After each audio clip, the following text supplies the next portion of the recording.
Hello, you fine ladies and gentlemen. How are you all doing today?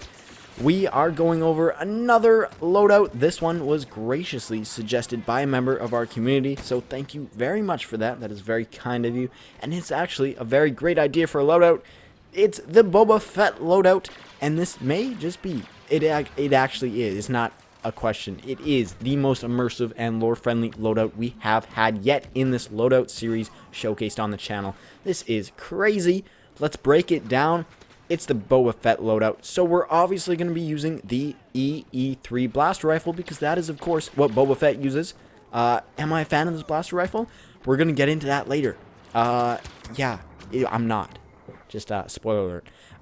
But that's okay. The jump pack, we are, of course, using the jump pack because Boba has that iconic jetpack. We all know he loves that thing, even though it was his downfall, so maybe he doesn't love it in hindsight. I don't know. It's cool, though, and it's really useful in Battlefront, and the jump pack's great. So we're also using the homing shot star card because, of course, that's like his wrist rocket, except it takes a lot longer to lock on. But, of course, we're not playing as Boba Fett, okay? We can't be Boba Fett, but we can get close to it, and homing shot is like his wrist rocket. And then as our charge card, we're using the explosive shot, which kind of acts as his flamethrower, except with, like, really long range. So he got an upgrade. That's great. So there we go. That's the breakdown. Of course, as our trait, we are using the Bounty Hunter trait. And you may say, oh, are you just using the Bounty Hunter trait because it's a Bounty Hunter and it's named Bounty Hunter? No, absolutely not. No, that is not the reason why we are using this trait. It's actually because, you know, Boba Fett's a bounty hunter, and he always has some tricks up his sleeve, some devious ways, you know, and that is what the bounty hunter trait does. You know, you come around a corner and boom, the whole enemy team is there. What do? You don't have any equipment. You don't have a thermal imploder or smart rocket or something to take them out. Well, fear not. If you can get at least one kill, you might get one. And then boom, they're like, oh my god, this guy is tricksy as hell. You know why? That's because he's Boba Fett. And boom. Story made. You know, that's why we're using the bounty hunter trait, just to break it down for you. So let's get into how this loadout is overall. Breaking it down with the components. The jump pack is, of course, awesome. You know, it really is helpful just to get across the map quicker and also get out of trouble or position yourself in a very nice spot to take care of enemies. It's just a really good star card overall. I used it since day one, and I still use it today. I hardly ever go into a match without the jump pack. Also, the back to bomb. Back to bomb is great, but that has nothing to do with this loadout. So, let's just not... Yeah, okay.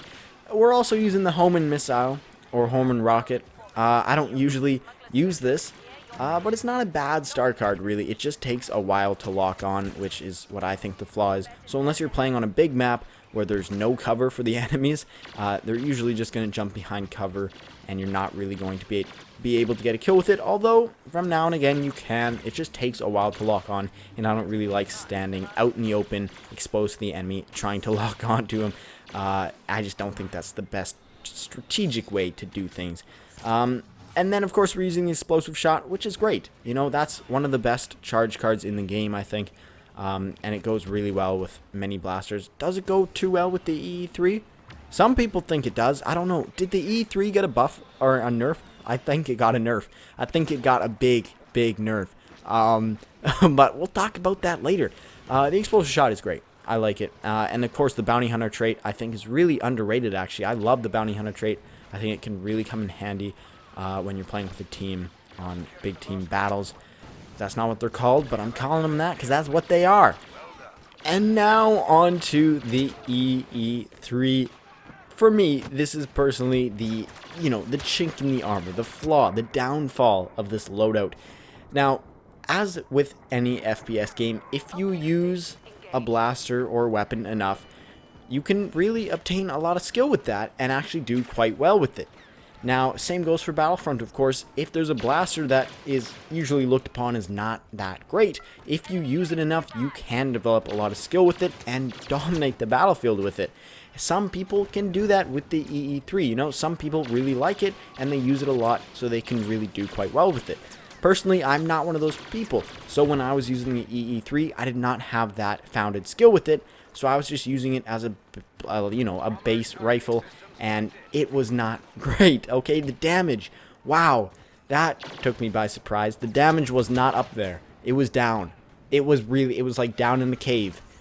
If like a cave had another cave in it that went even further down. It was at the bottom. You know, it was not good. The damage was not there for it, and neither was the accuracy. You know, it is said to be a long-range rifle, and that's what it really has going for it, according to Battlefront .com. You know, that's not the domain name, but that's what I'm calling it. So it says it's a long-range rifle. I don't know. You know, yes, its scope does zoom in quite far. That is true.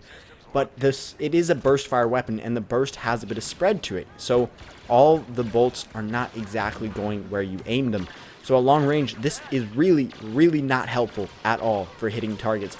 Not to mention the fact that the bolts really don't travel very fast. So when you're shooting a target at long range, it does take a long time for those laser bolts to get there. And that is really another flaw with this blaster. So, you know, I thought, okay, maybe I'll take it into close range. Well, the problem with close range is it's a burst fire blaster, and the time between bursts is pretty long. Like, it really isn't that long, but compared to someone using the DH-17 or even SE-14C, which is another burst fire weapon, the burst is a lot longer comparatively. So at close range, you're going to be outmatched by many, many blasters. Same goes for medium range, by almost any blaster in the game. Even the very close quarter blasters to the very long range blasters, they are going to outmatch this blaster in medium range. Even if you get the jump on your opposition, they can still turn the battle around. So it's not an amazing blaster. I don't know.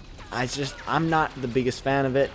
It's not bad. If you use it a lot, you can do really well with it. But personally, I couldn't do very well with it, and I didn't enjoy using it too much. So overall, yes, this loadout does have many, many good components to it. However, altogether with the EE-3, I don't know if I would want to use this loadout too much. Although it does have the jump pack, which is very appealing.